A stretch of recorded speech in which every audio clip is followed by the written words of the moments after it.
Bueno, creo que podemos empezar. Bienvenidos a todos, muchas gracias por acompañarnos esta noche y hoy estaremos hablando un poco sobre estrategias de oposición, ya que es importante primero aprender la estrategia de la oposición y luego se puede desarrollar una estrategia de proposición más eficiente. Y la razón por esto es de que en la oposición estás creando argumentos que critican lo que defiende la proposición sin importar en realidad las definiciones que dé el equipo de la proposición. O sea, están intentando de crear argumentos universales que se aplican en cualquier de los casos. Y la razón por la cual tienen que ser universales es porque un equipo de proposición tiene el derecho de establecer las definiciones y no quieren que sus argumentos queden fuera del debate por las definiciones que pone el equipo de la proposición. Así que hoy vamos a empezar hablando sobre la oposición, cómo podemos desarrollar una estrategia de oposición y cómo podemos usar esa información para desarrollar una estrategia de la proposición. Entonces, lo primero que debemos de mencionar es la responsabilidad del equipo de la proposición de la cual hablamos ayer. El equipo de la proposición tiene que demostrar que es más probable ser cierto que falso, refiriéndose al tema del debate. El equipo de la oposición tiene que demostrar a través de argumentos de que esto no es verdad, demostrando que hay más costos asociados con una política la cual vaya a abogar el equipo de la proposición, o que en realidad los beneficios no son existentes.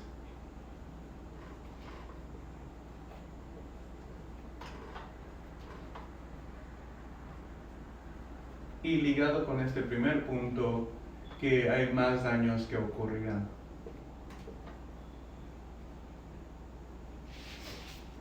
Y aquí vamos a hablar sobre la argumentación en dos diferentes ámbitos. Primero, están los argumentos que son defensivos.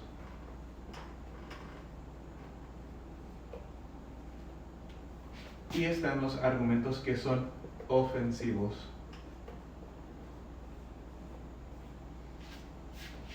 Los argumentos defensivos simplemente demuestran de que el equipo de la proposición o cualquier equipo está presentando argumentos que en realidad no se realizan. Estás diciendo, eso no es verdad, esos beneficios no son verdad. Están demostrando de que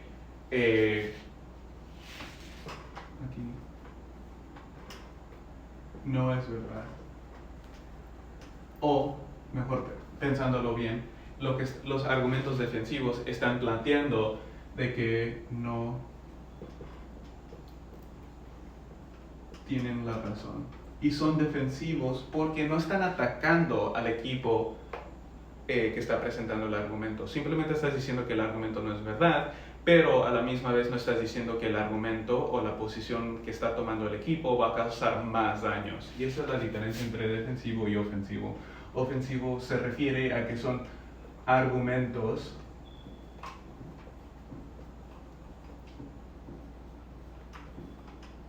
que critican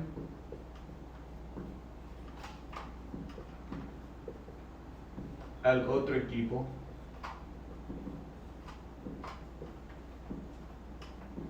por causar daños. Entonces les daré un minuto para que puedan escribir eso. Los argumentos defensivos y los argumentos ofensivos.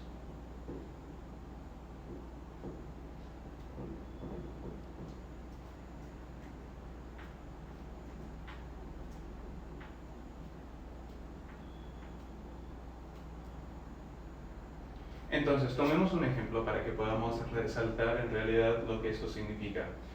Tomemos el argumento, luego vuelvo por ahí. Supongamos que el argumento es, bueno, dejen borro esto porque necesito un poco más de espacio. Entonces, defensivos no es verdad, no tienen la razón. Ofensivos argumentan o critican que el otro equipo está causando daños. No borra muy bien.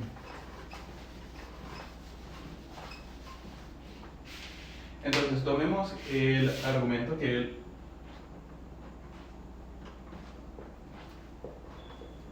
los Estados Unidos, en este caso también puede ser Panamá,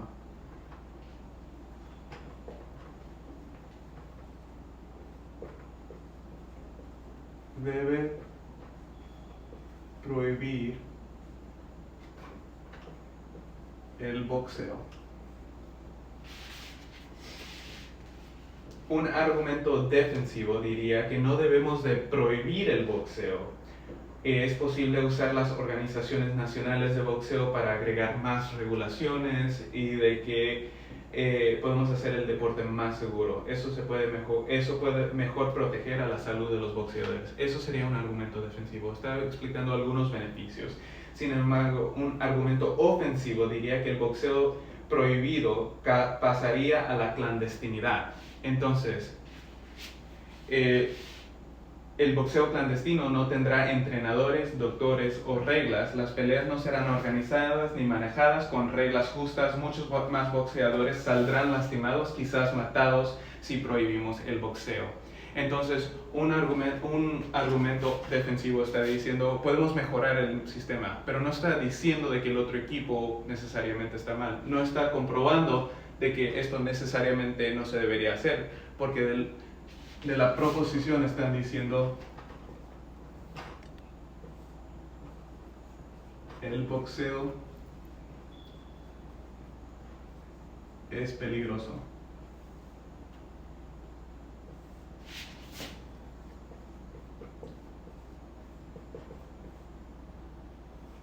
Un argumento defensivo diría, podemos mejorar y podemos hacerlo más seguro. Sin embargo, el hecho de que el boxeo sigue siendo peligroso sigue muy firme en el debate, porque estás concediendo de que el boxeo es peligroso, pero se puede mejorar. Entonces, este es un argumento defensivo. Está demostrando que este equipo no necesariamente está correcto, pero tampoco que está causando un daño adicional. El argumento ofensivo vendría siendo de que al prohibir el boxeo, estamos llevándolo a la clandestinidad, en el sentido de que las personas ya no van a boxear en público, pero van a ir a lugares secretos y van a salir más lastimados, porque a la misma vez no hay árbitros, no hay nada de eso para poder hacerlo un poco más seguro.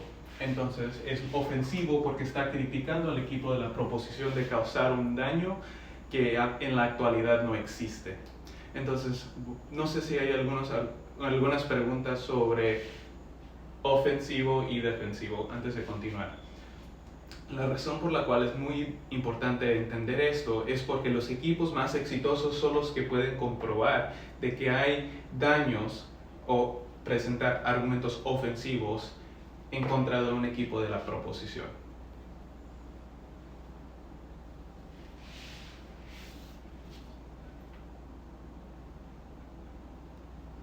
Bien, es momento de una pregunta, chicos. Pueden hacerla sin ningún problema.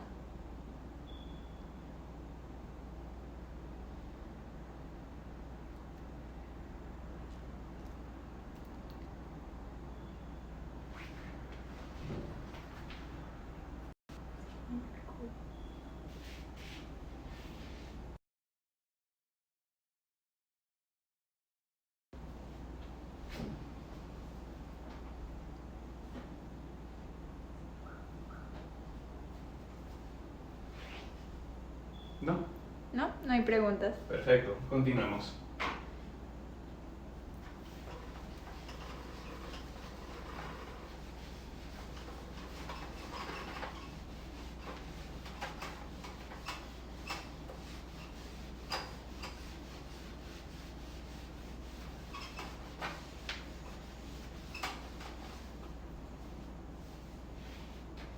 Entonces, ahora vamos a hacer un ejercicio breve y quiero ver si podemos escuchar algunos argumentos defensivos o algún argumento ofensivo para uno de los temas que estoy a punto de escribir en el pizarrón.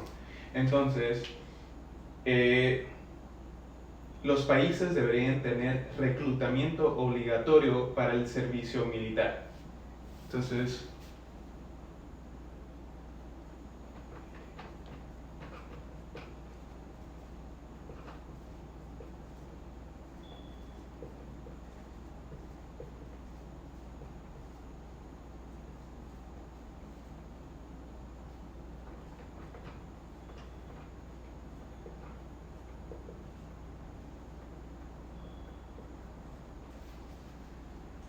debería existir esto porque si el público está más involucrado directamente en los conflictos militares, será menos probable de apoyar el uso de las Fuerzas Armadas como un instrumento de política extranjera y el país sería menos probable de ir a la guerra.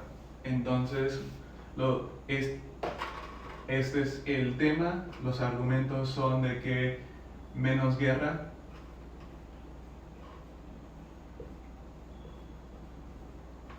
porque la gente está involucrada.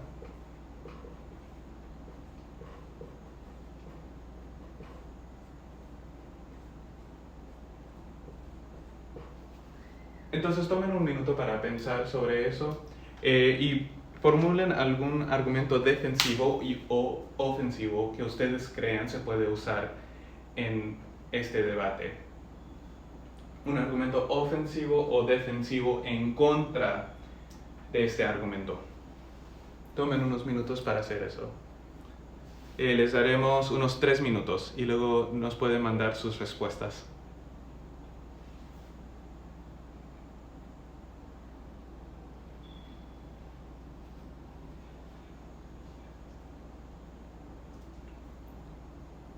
Muy bien, ya estamos viendo unas respuestas.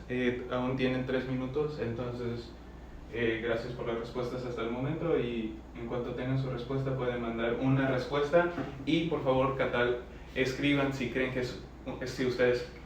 digan si ustedes están presentando un argumento defensivo o ofensivo.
Bueno, ya el último minuto.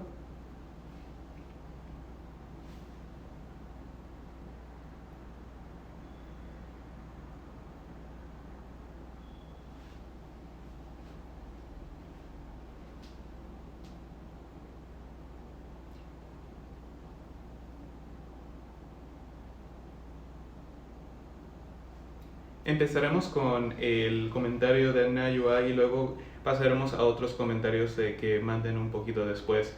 Pero Nayua, nomás te quería preguntar, el argumento que mandaste es un argumento defensivo o ofensivo?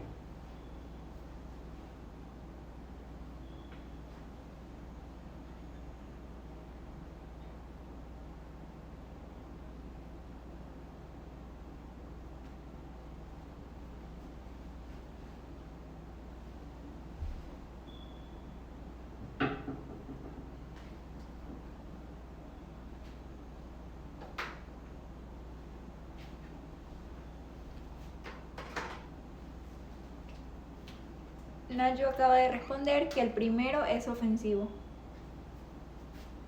Bueno, vamos a repasar. No sé si ha llegado otro comentario. Bueno, usaremos este.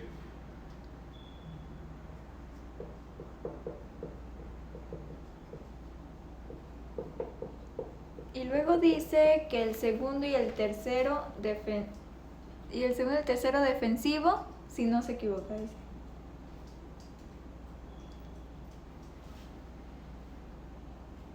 Ok, muy bien, entonces lo vamos a repasar ahorita.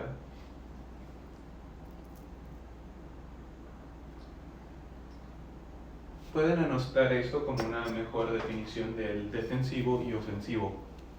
Defensivo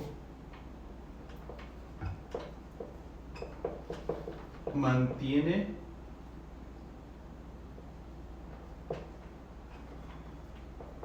que la posición del equipo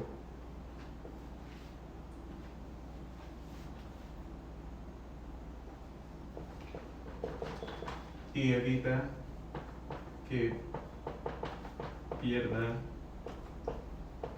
el debate. Y para ofensivo, le pone presión al equipo contrario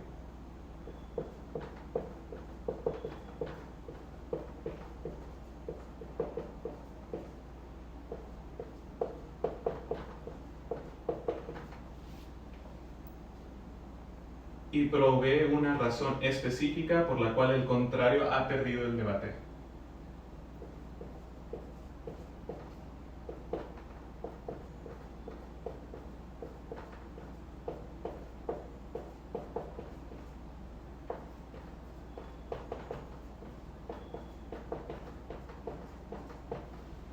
Entonces, con eso en mente,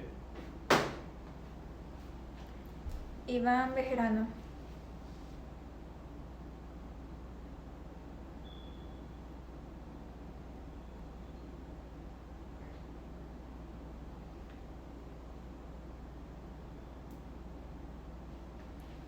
bueno, empecemos con el que proveó Nayo. En términos de la educación sería más un argumento defensivo, porque no estamos proveyendo una razón por la cual el otro equipo pierde, nomás estás planteando de cómo podemos mejorar y resolver una de las críticas del otro equipo. La crítica del equipo a favor mantiene de que hay demasiada guerra porque la gente no está involucrada. Entonces, tu argumento válido es un argumento defensivo que intenta de contrarrestar esto y resolver el problema, pero no está diciendo que el otro equipo pierde, no está dando una razón ofensiva por la cual el otro equipo está mal. Ahora pasando al otro argumento que proveyeron de Iván, ofensivo quieren reclutar gente obligatoriamente, o sea, en contra de la voluntad. Luchamos por paz en el mundo porque queremos otra guerra, ya que será un futuro conflicto el cual se saldrá de nuestro control. Entonces, este argumento puede ser ofensivo si le podemos agregar un poco más de detalle de por qué reclutar a la gente en contra de su voluntad es malo. Si estamos hablando sobre menos guerra y la gente va a estar involucrada, ofensivo sería decir de que la gente al ser reclutada está siendo obligada a formar parte de esto y esto tiene un impacto negativo sobre la sociedad. Al momento en el que no explicamos eso, sigue siendo un argumento defensivo. Un argumento ofensivo en este debate sería el argumento de que sí, es verdad. Es verdad que iríamos a la guerra menos porque la gente estaría involucrada. Sin embargo, ¿qué pasa cuando hay un conflicto del cual necesita ayuda humanitaria? Supongamos las crisis humanitarias que han existido en los últimos años, donde se requería la intervención de actores de otros países porque los mismos gobiernos estaban reprimiendo los derechos y incluso matando a sus propios ciudadanos.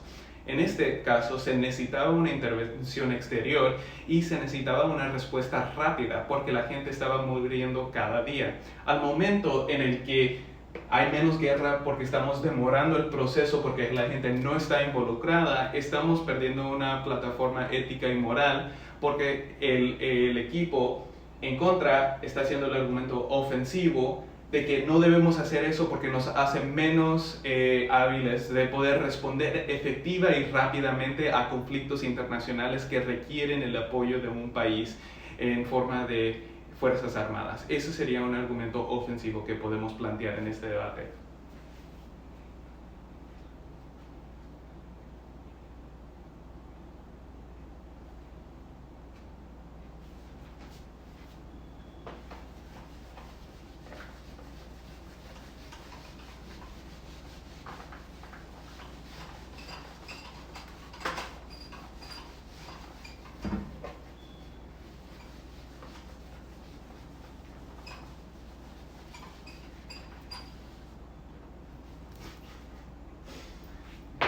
Le pongo el cola a eso.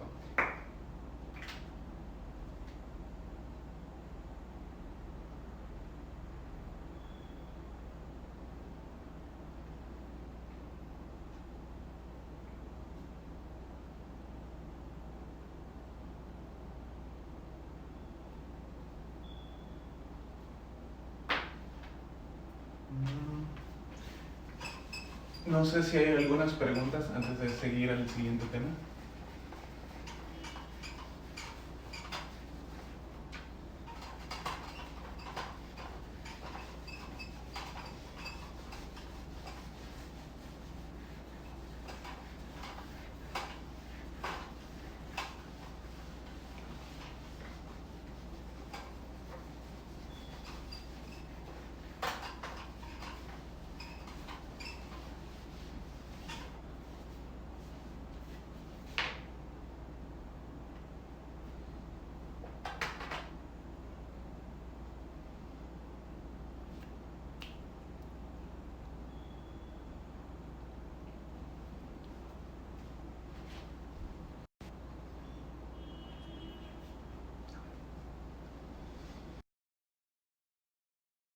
Entonces pasemos a un tipo de argumentación del lado de la oposición que le llamamos desventajas.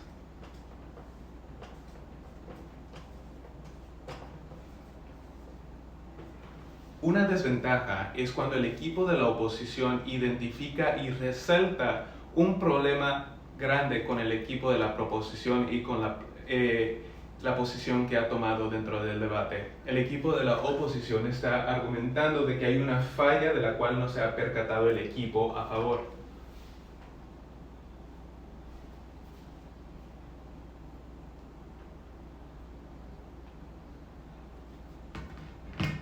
Gracias, Iván, y regresaremos a ese punto un poco más adelante. Pero continuando con las desventajas.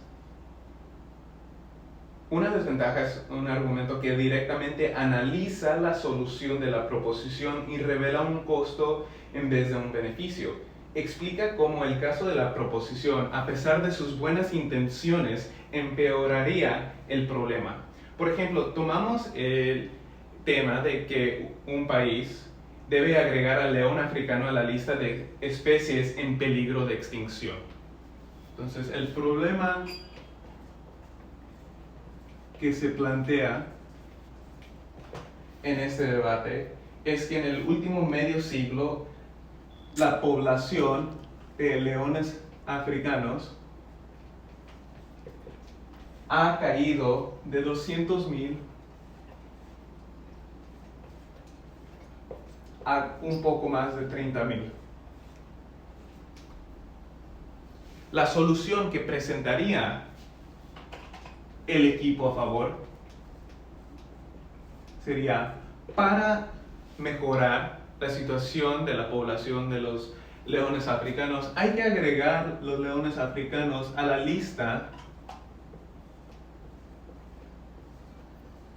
de animales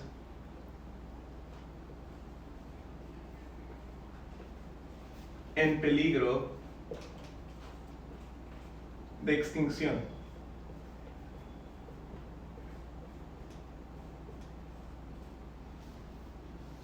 Al agregar estos animales a la lista, esto haría ilegal la importación de leones y pieles de leones. La acción gubernamental también expondría la difícil situación que se encuentran los leones africanos y educaría al público sobre la destrucción de los hogares de los animales. Entonces estamos hablando sobre protección gubernamental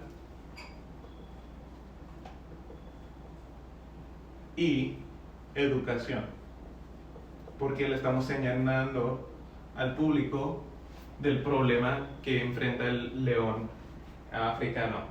Sin embargo, el equipo de la oposición pudiera analizar esta propuesta y resaltar que el hecho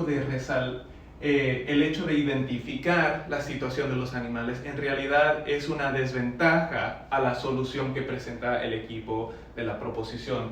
¿Por qué? Entonces nuestra desventaja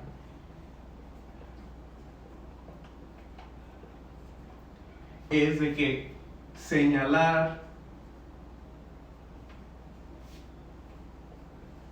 a los leones como en peligro, señalar que los leones están en peligro de extinción, le demuestras al público que hay muy pocos, y esto en cambio lleva a de que el valor aumente. Si hay menos leones disponibles, el valor de estos leones aumenta, y esto es particularmente cierto para los cazadores. Los cazadores no quieren, los cazadores de animales ilegales o los cazadores ilegales quieren cazar animales que tienen el mayor valor posible.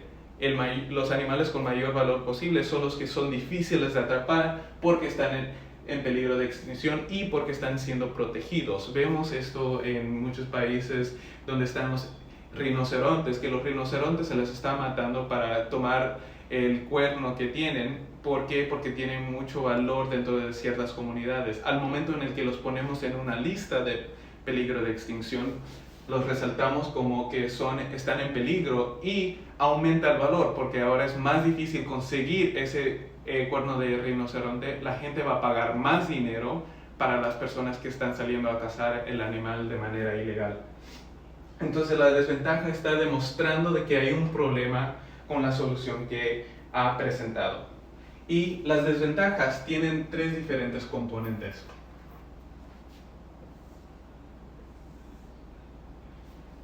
El primer es el vínculo. El vínculo o el enlace. Tienes que explicar claramente al jurado de cómo es que tu argumento está relacionado con la solución o la posición que ha tomado el equipo de la proposición. El vínculo explica por qué adoptar el plan de la proposición causaría el problema, o poner en marcha una cadena de eventos que causaría un problema que tú estás identificando. La segunda parte es la importancia. Y esto es algo por lo cual van a escuchar mucho durante estos talleres. que es muy importante demostrar la importancia de lo que estás presentando, del material que estás presentando, porque ambos equipos van a presentar material. Sin embargo, el equipo que gana es el que puede lograr identificar y demostrar de que sus argumentos tienen mayor importancia dentro del debate, porque siempre van a haber costos y beneficios. Sin embargo, la manera en que vivimos nuestras vidas mayoría del tiempo es que vamos hacia el lado que tiene más beneficios por encima de los costos. La importancia es describiendo la consecuencia negativa, el costo asociado con lo que estás presentando, con el problema que estás presentando. Y finalmente, el resultado.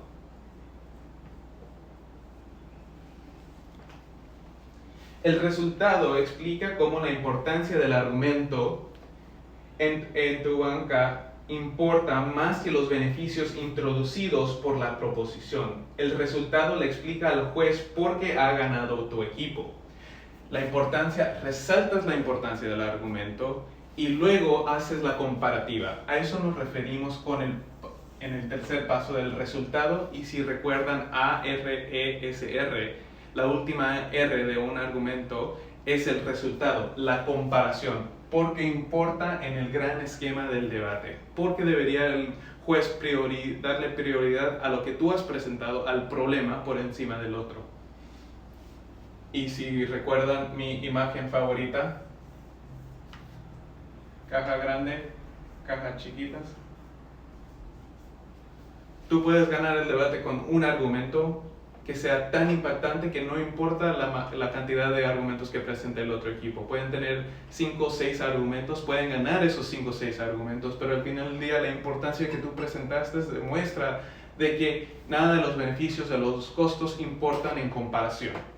Y eso es lo que tiene que hacer cualquier orador efectivo, presentar su posición y hacer la comparativa, porque ganan el debate o porque están ganando el debate.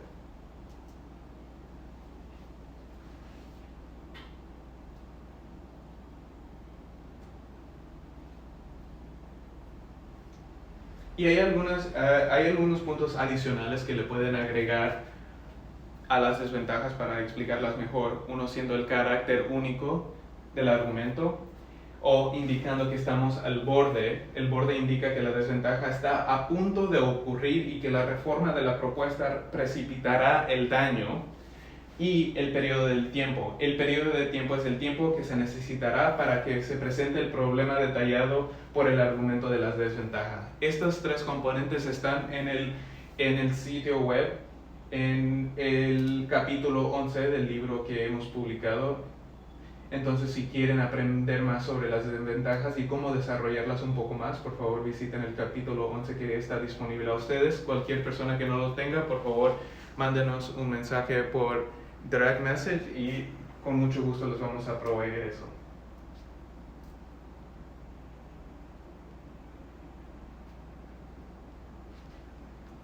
¿Hay alguna pregunta sobre la desventaja?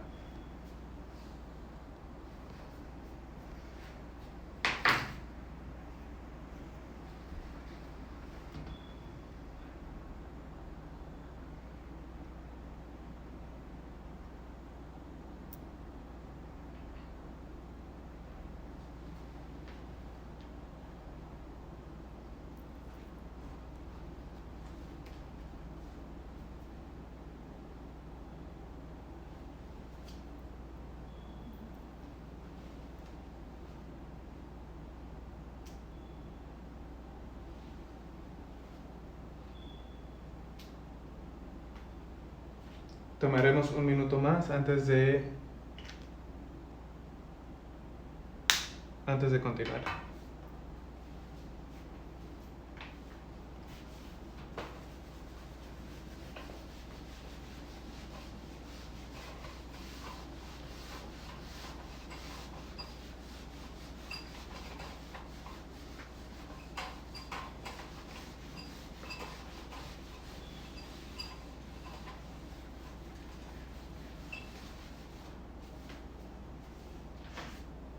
Mientras esperamos preguntas, déjenme consigo algo,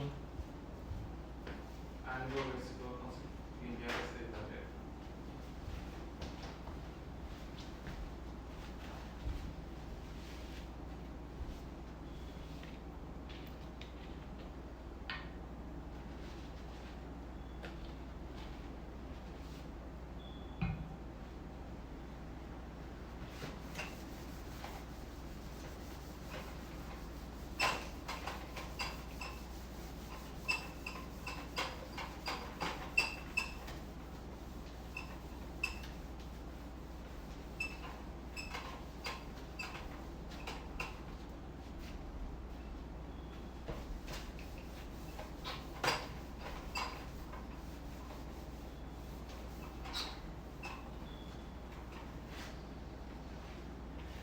continuamos.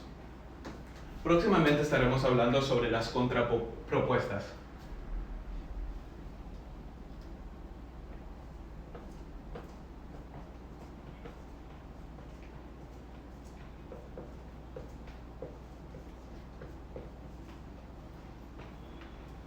La contrapropuesta es una crítica de la solución que está planteando el equipo de la proposición. La contrapropuesta se enfoca en identificar un costo o un beneficio al cual perdemos acceso al momento en el que hacemos lo que dice el equipo de la proposición. La contrapropuesta refuta el caso refutando los argumentos de importancia de la proposición. En presentar una contrapropuesta, la oposición le está pidiendo al juez que sopese los costos de oportunidad, qué oportunidades están perdiendo al aceptar el plan de acción de la proposición. Por ejemplo, si la proposición quiere cobertura de salud para todos los ciudadanos a través de una expansión de los programas que existen en la actualidad, ellos estarían perdiendo otras opciones de cuidado de salud. Por ejemplo, si fuera todo público, estamos perdiendo la oportunidad de que se involucre el sector privado y también ayude a proveer estos beneficios. ¿A qué me refiero? Si el tema es que deberíamos aprobar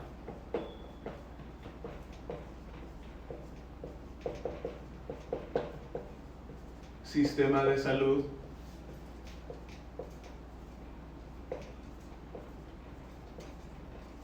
fundado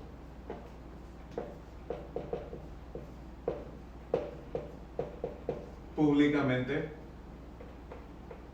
Al argumentar que esta es la manera en que le deberíamos de dar el beneficio del cuidado de salud a todos los ciudadanos, estamos perdiendo la oportunidad de que obliguemos a las corporaciones privadas de que ellos proveen la salud también a las personas que están empleadas. Un equipo de la oposición podría argumentar que en vez deberíamos de tener una cooperación entre el sector público y privado para minimizar el costo al sistema público, para que el gobierno no gaste tanto y que las empresas satisfazcan su responsabilidad social hacia los trabajadores. O sea que no estamos en contra de la salud para todos, estamos en contra de la manera en que se hace, porque perdemos el acceso a un beneficio crítico que ustedes pueden presentar. Entonces, para poder desarrollar esto de manera impactante, necesitan tres cosas. Necesitan un detalle, una descripción detallada,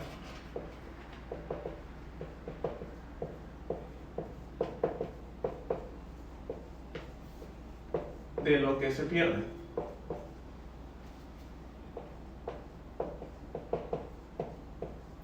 Bueno, pueden argumentar de que en la actualidad se gastan tantos millones de dólares o el plan costaría tantos millones de dólares y todo eso sería costeado por los contribuyentes a los impuestos. Y pueden argumentar que el beneficio que perdemos es el beneficio de hacer menos el costo al sector público y a la misma vez tener una ética para las empresas de cumplir sus deberes sociales ya hacia los trabajadores. Luego tienen que dar la explicación de cómo se pierde. Aunque sea lógico a veces, es necesario hacer la explicación de cómo se pierde la oportunidad que acabas de detallar. Se pierde porque el tema dice de que tiene que ser un sistema de salud que recibe los fondos solamente del sector público. Y entonces al momento en el que no permitimos otros contribuyentes a eso, vamos a perder el acceso. En este caso es muy obvio, pero igual es necesario dar esa explicación de cómo es de que se pierde tu impacto al momento en el que haces lo que dice la proposición. Porque una respuesta que siempre debería ser la proposición es que hagamos ambos.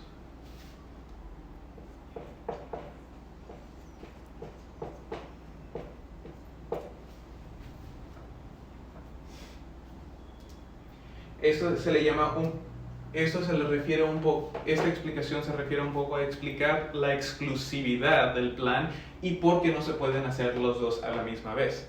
Porque recuerden, el equipo de la proposición puede decir, pero ¿por qué no hacemos los dos? En este caso es obvio de que no se puede, no puede ser recibir los fondos solo del público y luego también requerir los fondos del privado, porque el tema decía, o el equipo de la proposición decía, de que solo podía venir del sector público. Entonces, aquí la explicación es un poco más lógica, pero en cualquier debate que tengan una contrapropuesta, necesitan de detallar la exclusividad, porque si no, el equipo de la proposición va a decir, hagamos nuestro plan de la proposición y hagamos la contrapropuesta. Se pueden hacer los dos a la misma vez.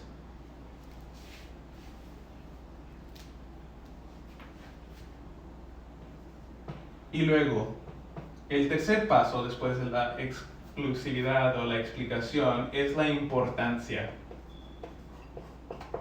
La importancia del beneficio que hemos perdido. La importancia puede ser en este caso de que creamos una cultura donde el gobierno siempre se tiene que ser responsable por el bien y la salud de los ciudadanos, que no está mal, pero también debemos de es mejor crear una cultura donde creamos una responsabilidad del sector privado que goza de los beneficios de labor de los ciudadanos dentro del país y que muchas de las veces están intentando de conseguir pagar menos impuestos. Entonces, así es como podemos ir describiendo la importancia. Y finalmente damos un resultado. Aquí lo voy a escribir aquí al lado.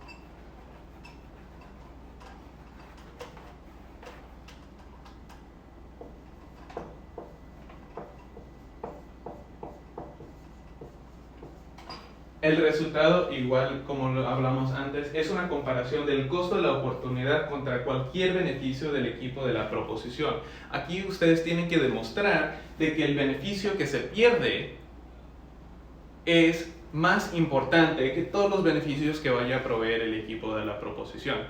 En este caso podrían argumentar que aunque algunas personas tendrían acceso a la salud pública en un sistema donde el gobierno paga por todo el cuidado médico de todos los ciudadanos, pueden argumentar de que eso no es igual de importante que el hecho de que estamos creando un déficit dentro del gobierno al momento en el que el gobierno tiene que costear mucho más de lo que debería hacer. Entonces, si el gobierno está pagando muchos millones más de lo que debería estar pagando, esos fondos podrían ir hacia la educación o hacia otros sectores, y ese es un beneficio que se pierde. Y el resultado es que debemos de mejorar todo el país y no nomás enfocarnos en un sector, que hay beneficios que necesitan todos los ciudadanos y es un rango muy expansivo.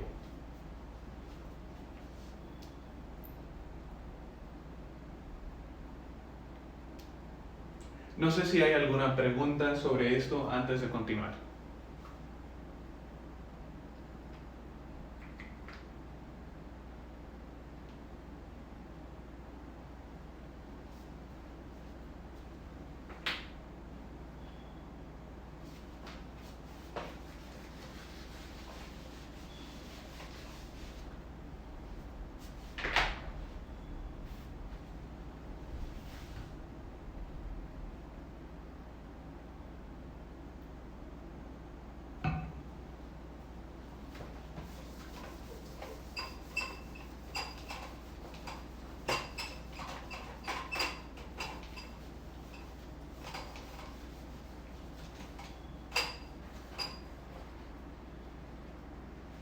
Hay una pregunta. Ajá. Bien, Iván pregunta, ¿se puede ganar un debate juntando buenas contrapuestas? Sí, un debate se puede ganar con una contrapropuesta, porque efectivamente la manera en que se ganaría con una contrapropuesta es demostrando que el beneficio que se está perdiendo es mucho más importante de los beneficios que presenta el equipo de la proposición. Si yo como jurado tengo que evaluar un equipo que dice vamos a tener acceso a salud para todos y salud sin discriminación, pero el otro equipo me presenta de que si lo hacemos de otra manera se puede hacer se pueden lograr más beneficios. El equipo de la proposición abogó por ciertos beneficios que estaban ligados con la propuesta que defendieron.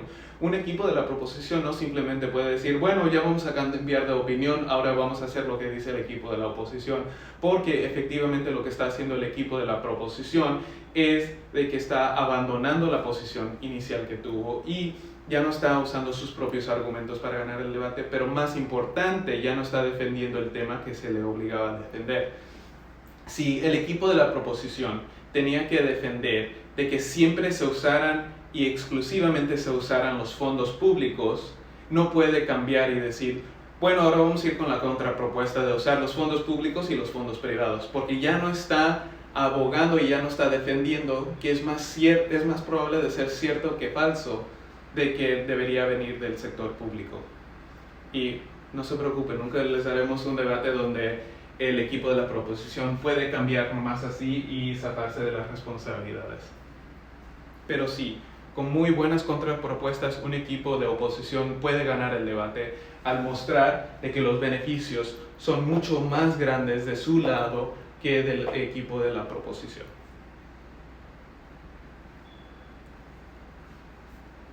¿Alguna otra pregunta?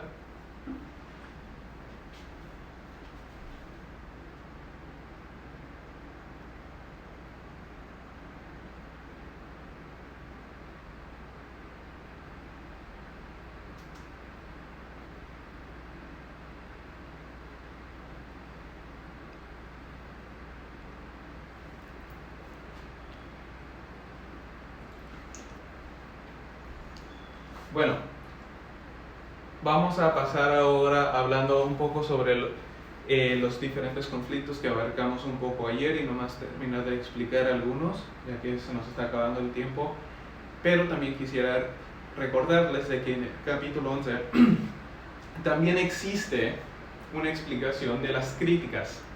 Las críticas son argumentos que atacan la filosofía o la base fundamental de los argumentos. Por ejemplo, una crítica del utilitarismo diría de que los argumentos de la proposición de la oposición, en realidad de la proposición, y la solución se basa en una teoría de que el mejor, lo más bien para la mayor cantidad de personas. Un equipo de la oposición puede argumentar de usar este marco teórico del utilitarismo lleva a la justificación de más atrocidades y que debemos de terminar con ese tipo de filosofía. El equipo de la oposición tiene que comprobar directamente cómo existe ese vínculo y luego tiene que demostrar cómo vamos a llegar a los beneficios que demuestra.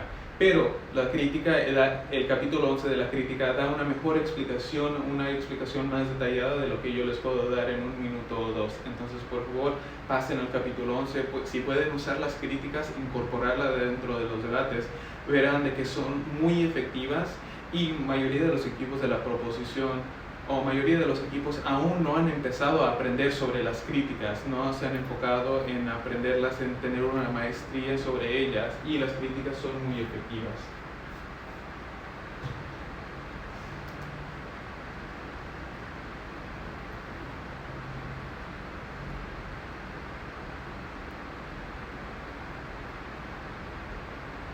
Y sí, Iván, todo lo de desventaja y contrapropuestas eran argumentos ofensivos, que es lo que queremos desarrollar en un debate, los argumentos más efectivos para que un equipo de la oposición gane.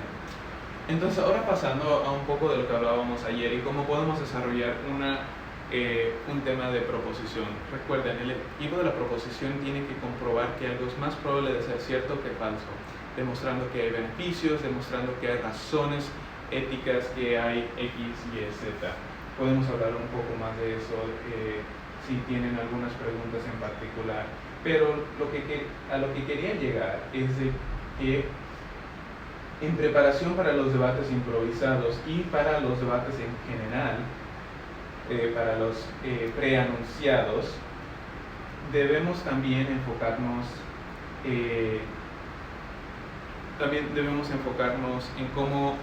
en cuál es el propósito de ese debate. Pero antes de llegar a eso, hay una parte que creo que también debería de mencionar, que son las refutaciones indirectas. un equipo de la oposición puede refutar indirectamente.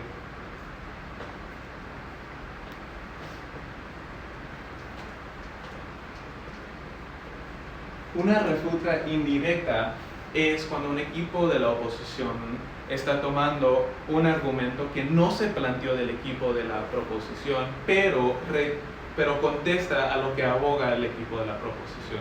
¿A qué me refiero? Supongamos que el equipo de la proposición tiene que defender que no es ético comer carne.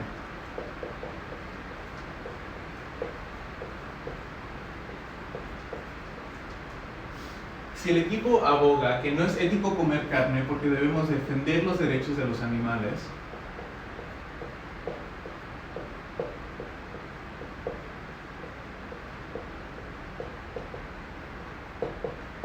y no debemos de causar sufrimiento,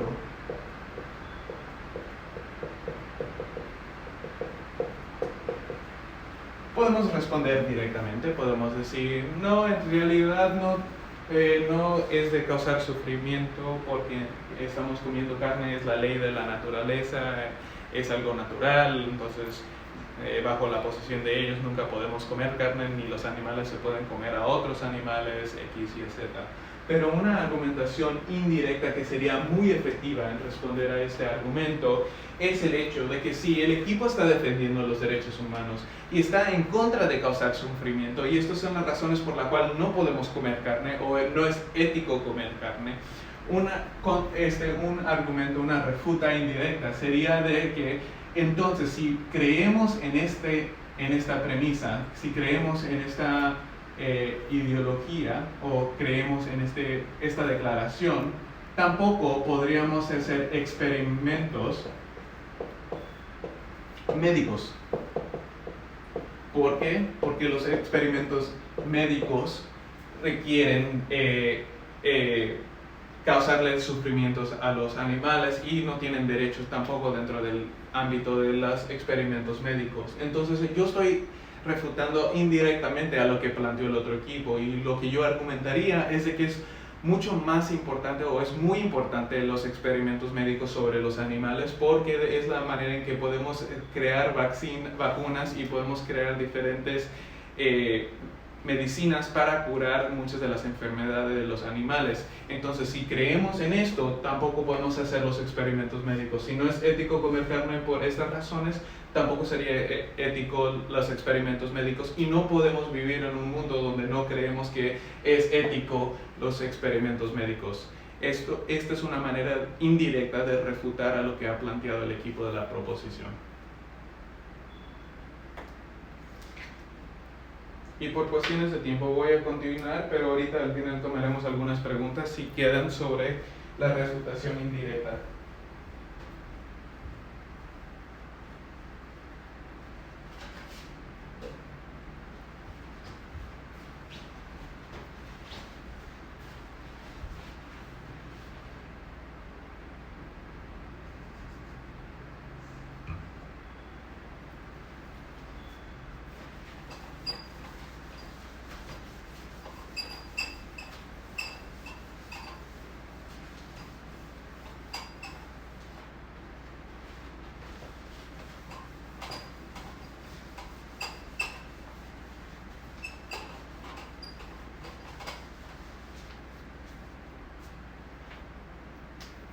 Entonces, para terminar de hablar de lo que hablábamos ayer, hay diferentes conflictos sociales que existen: el público contra privado,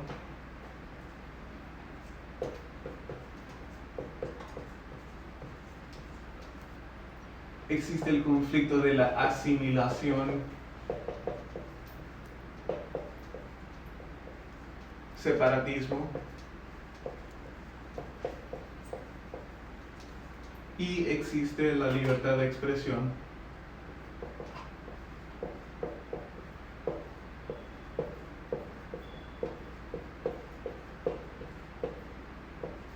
Contra la censura. Hay otra pregunta. Sí. Iván dice, ¿la refuta indirecta es aplicable en comparativas? La refuta indirecta puede ser aplicada en las comparativas, si se hace de la manera correcta. ¿A qué me refiero? De que las refutas indirectas